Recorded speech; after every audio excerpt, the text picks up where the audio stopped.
मैं थोड़ा सा बेसिक कॉन्सेप्ट बताऊंगा, जिससे जो लोग आज नहीं भी आए यदि वो उसको पढ़ लेंगे तो थोड़ा सा उनको कनेक्टिविटी बन जाएगी। ठीक है ना। तो पहले आज अपन फोरियर ट्रांसफॉर्मेशन की बात करेंगे। फोरियर ट्रांसफॉर्म, तो फोरियर ट्रांसफॉर्म को स्टार्ट करने के पहले, जैसे हैंकल ट्रांसफॉर्म था, उसको स्टार्ट करने के पहले मैंने बेसल्स फंक्शन बताया था कि बेसल्स फंक्शन होता क्या है। फिर अपन ने उसके बेसल्स फंक्शन के बाद में अपन ने दूसरी चीजों पे भी वर्क किया था। ठीक है ना। तो आज मैं आपको ना पहले फोरियर ट्रांसफॉर्म के पहले ट्रांसफॉर्मेशन क्या होता है, concept of transform, basic concept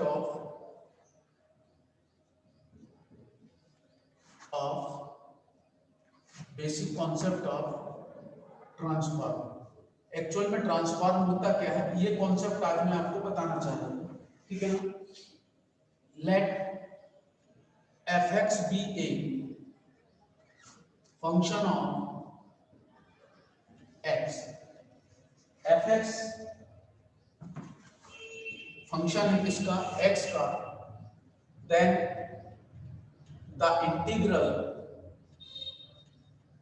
the integral minus infinity to plus infinity के s x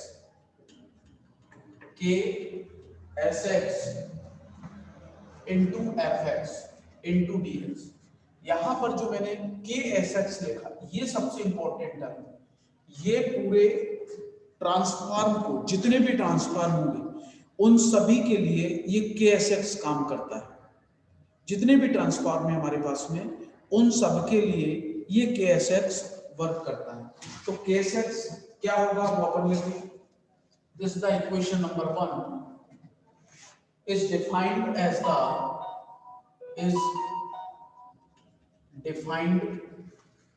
the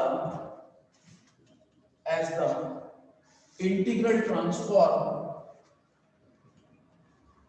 defined as the integral transform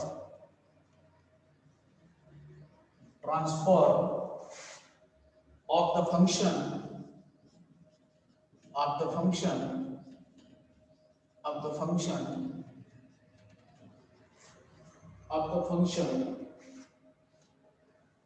fx। ये इंटीग्रल ट्रांसफॉर्म पूरा कहलाता है। इसमें केस एक्स क्या होगा, वेयर सबसे इंपॉर्टेंट टर्म ये है, जब किसी भी हम ट्रांसफॉर्मेशन की बात करेंगे तो के एस एक्स की कोई ना कोई वैल्यू उसमें 100% होगी। चाहे हंकेल की बात करूं, चाहे मेलिन ट्रांसफॉर्म की बात करूं, चाहे हार ट्रांसफॉर्म की बात करूं, चाहे फोरियर ट्रांसफॉर्म की बात करूं, वहां पर के एस एक्स का एक इंपॉर्टेंट रोल होता है जो हमको बताता है कि ये ट्रांसफॉर्म हमें किस डायरेक्शन में लेके जाएगा। ठीक है। दिस द वेयर के s x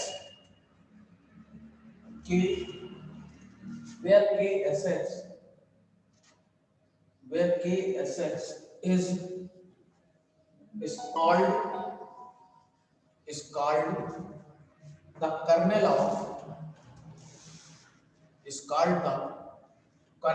of the transform।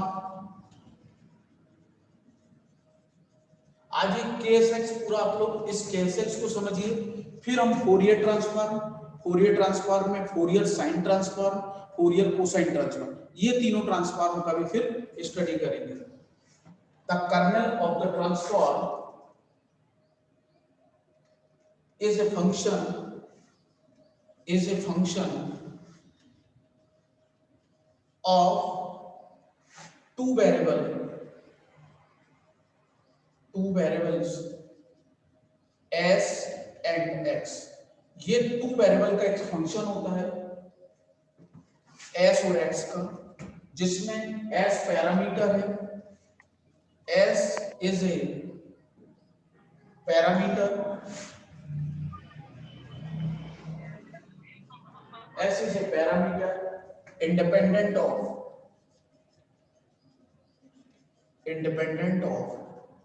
x।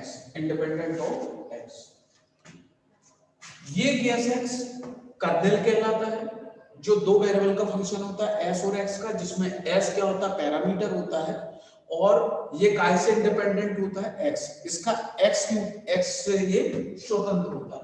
अब के एस एक्स की ये डिफरेंट वैल्यूज होती है, के एस एक्स की अलग अलग कंडीशन में अलग अलग वैल्यूज होती है। आप लोगों ने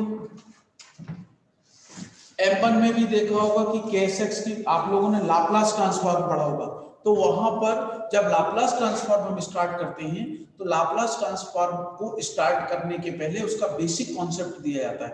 वहां पर इसको Ksx नहीं लिखते हैं, इसको वहां लिखते हैं Kst। वहां पर भी इसका नाम कर्नेल ही होता है। इसका नाम क्या होता है, वहां पर कर्नेल होता है।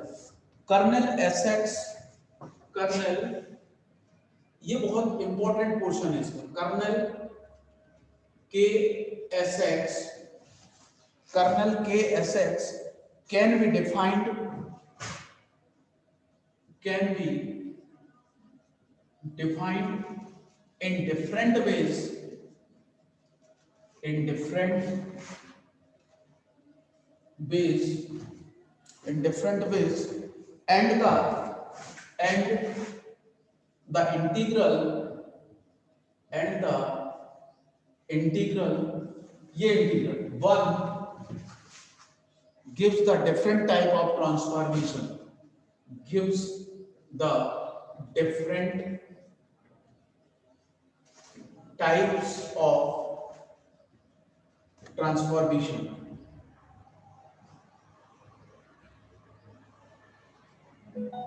types of transformation. Number one, if ksx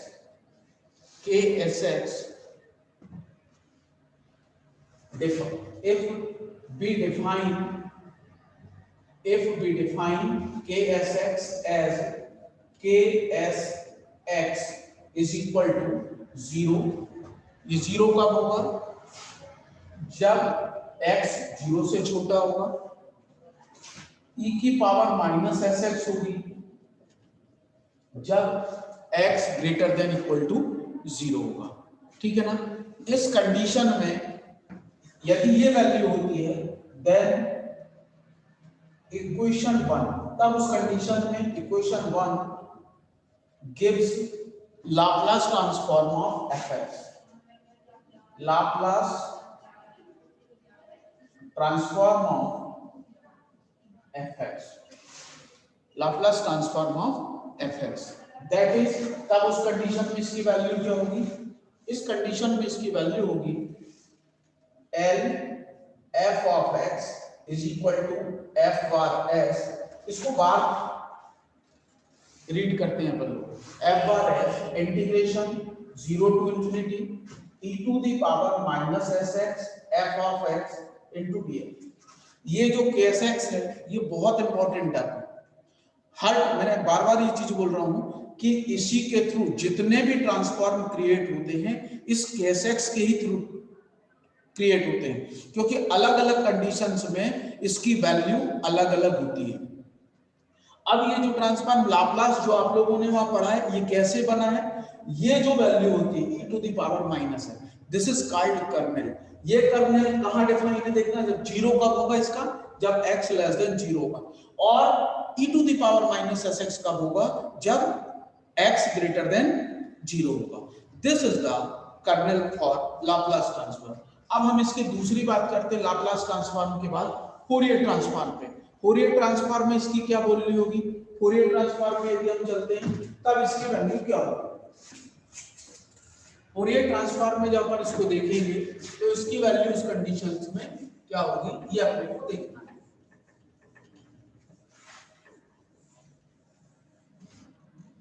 if number 2, अब फोरियर ट्रांसफॉर्म, ये लाप्लास ट्रांसफॉर्म जब ksx अपन ने डिफाइन किया तो ये लाप्लास ट्रांसफॉर्मेशन के फॉर्मेट में आया। If ksx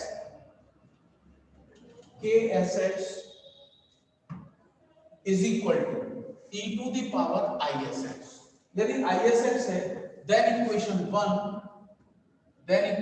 1 gives Fourier transform of fx. Fourier transform of fx, that is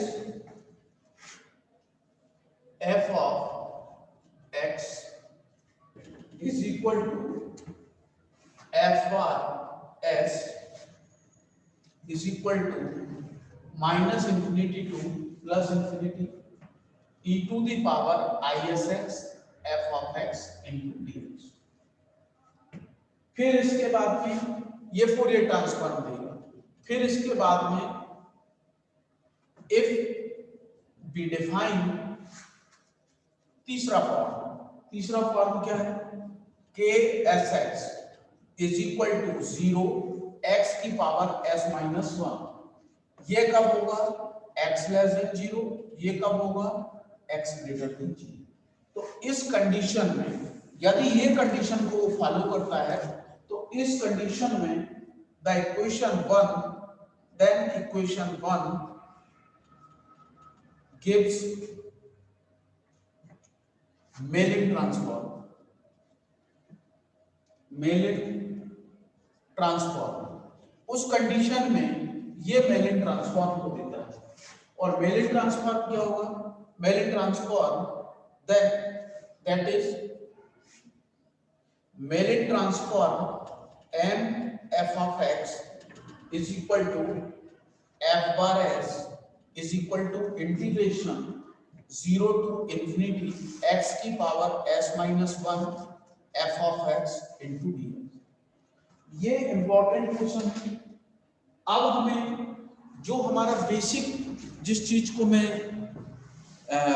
बताने का वो सोच रहा हूं कि अब इसके बाद हमें जो इंपॉर्टेंट पोर्शन है कि what is Fourier transform. Fourier transform actual में है क्या, उस पे मैं बताना चाह रहा हूं। तो फोरियर ट्रांसफॉर्म इसी का एक पार्ट होता है, यही केस एक्स जो डिफाइन करता है ये फोरियर ट्रांसफॉर्म। तो अब अपन एक्चुअल जो अपना कॉन्सेप्ट है फोरियर ट्रांसफॉर्म का वो, फिर फोरियर ट्रांसफॉर्म के दो टाइप है, फोरियर साइन ट्रांसफॉर्म और Fourier cosine transform. There are the two types of Fourier transform, वो उसी पार्ट के अंदर है। तो सबसे पहले हम फोरियर ट्रांसफॉर्म की डेफिनेशन, ये पार्ट आपको तैयार करके रखना है। मैं क्लास में, हेलो, मैं क्लास में क्या क्या क्या अब इसके बाद में हम इस पे बात करते हैं डेफिनेशन ऑफ फोरियर ट्रांसफॉर्म। ये फोरियर ट्रांसफॉर्म देता है, लाप्लास ट्रांसफॉर्म देता है, मेलिन ट्रांसफॉर्म देता है, हंटर ट्रांसफॉर्म देता है, डिफरेंट टाइप की चीजों को ये डिफाइन करता है। तो डेफिनेशन ऑफ फोरियर ट्रांसफॉर्म ये अब अपने लिए इंपॉर्टेंट है। डेफिनेशन ऑफ फोरियर ट्रांसफॉर्म ये आप लोग इसमें इसके प्रॉब्लम भी है, इसका ये फार्मूला भी बहुत इंपॉर्टेंट है, ये आपके एग्जाम में भी आता है। The Fourier transform,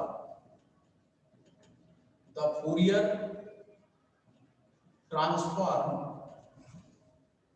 is denoted by, the Fourier transform is denoted by f of x or f bar s and defined by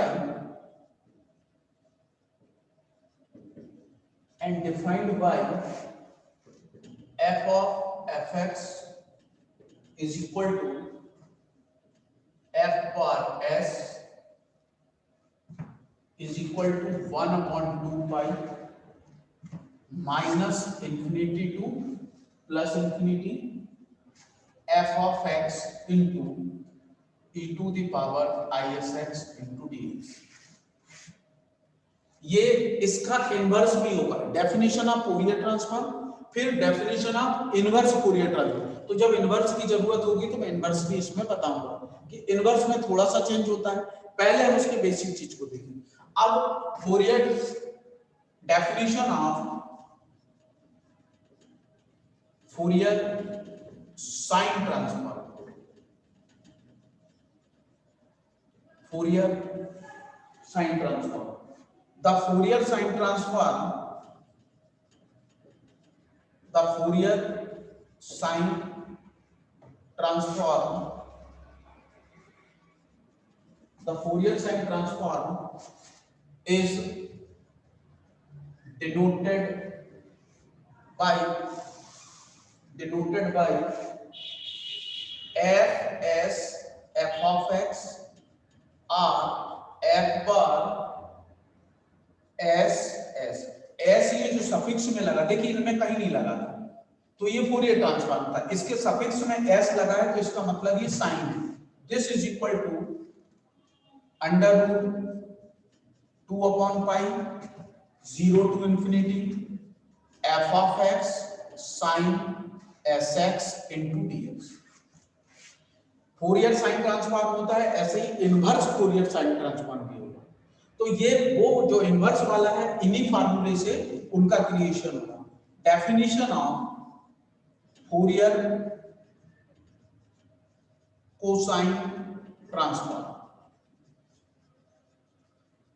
Fourier cosine transform, Fourier cosine transform बिल्कुल सेम इसी प्रकार से अपन उसको लिख देंगे कैसे, f c f of x is equal to f bar c s under root 2 upon pi 0 to infinity f of x cos s x into d x. ये तीन फार्मूले आपको बहुत इंपॉर्टेंट हैं। ये जो डेफिनेशंस मैंने बताई है, इससे हम फार्मूलों को क्रिएट कैसे करते हैं वो अपने को समझना है। अब यहां पर जो हमने देखा है, ये तीनों के तीनों फार्मूले, जब मैं कल आपको न्यूमेरिकल बताऊंगा तो इन तीनों फार्मूलों का उसमें यूज होगा। फोरियर ट्रांसफॉर्म के अपने को न्यूमेरिकल करेंगे, फिर उसके एप्लीकेशन से रिलेटेड 2-3 न्यूमेरिकल देखेंगे, तब आपको समझ में आएगा कि फोरियर ट्रांसफॉर्म होता है। अब फोरियर ट्रांसफॉर्म के जो न्यूमेरिकल होंगे, उसके लिए आपको थोड़ा इंटीग्रेशन का पार्ट अपना स्ट्रॉन्ग करना पड़ेगा, क्योंकि उसमें इंटीग्रेशन ही सबसे बड़ा। देखिए आप लोग जितने मैंने फार्मूले बताए उन सब में इंटीग्रेशन आया है, तो किसी भी क्वेश्चन का सॉल्यूशन करने के पहले हमें उसका इंटीग्रेशन मालूम होना बहुत जरूरी है। तो इसलिए आपको ये ध्यान रखना पड़ेगा कि हमें इसका इंटीग्रेशन कैसे करना है, ये सबसे इंपॉर्टेंट थिंग रहेगी। क्लियर है ना कॉन्सेप्ट? तो प्लीज कल आप लोग जब इस पे वर्क करें तो ये तीनों फार्मूले याद करके बैठिएगा। थोड़ा सा इंटीग्रेशन का पार्ट, इंटीग्रेशन में जो बेसिक फार्मूले हैं कि साइन का क्या होता है, कॉस का क्या होता है, टेन का क्या होता है, सेक का क्या होता है, ई की पावर का क्या होता है, इनवर्स फंक्शन का क्या होता है, फिर उसमें सब्स्टिट्यूशन मेथड क्या होती है, फिर बाय पार्ट का फार्मूला क्या होता है। ऐसे 10-15 फार्मूले हैं जो आप लोगों ने M1 या M2 में पढ़े होंगे, 12th स्टैंडर्ड पे भी पढ़े होंगे, तो वो फार्मूले एक बार आप जरूर देखिएगा। फिर उसके बाद जब अपन इस पे वर्क करेंगे तो वो फार्मूले इसमें लगेंगे, तो प्लीज वो वाले फार्मूलों को एक बार रीड करिएगा और फिर उसके बाद अपन वर्क करेंगे, ठीक है ना। तो आज ये वाले फार्मूलों को आप फोकस करिएगा, इन पे आज आप वर्क करें, देखें कि ये हमें मतलब कितना अपने को इनसे बेनिफिट है, इन चीजों को अपने को देखना है। तो आज थोड़ा सा इसको ध्यान रखिएगा, इतना अपने को करना है। अभी क्या एक्चुअली मेरी आज फर्स्ट ईयर की 2-2 क्लासें हैं, तो इसलिए मैं अभी केवल इतना कर रहा हूं। कल इसके अपन न्यूमेरिकल पे वर्क करेंगे। फैज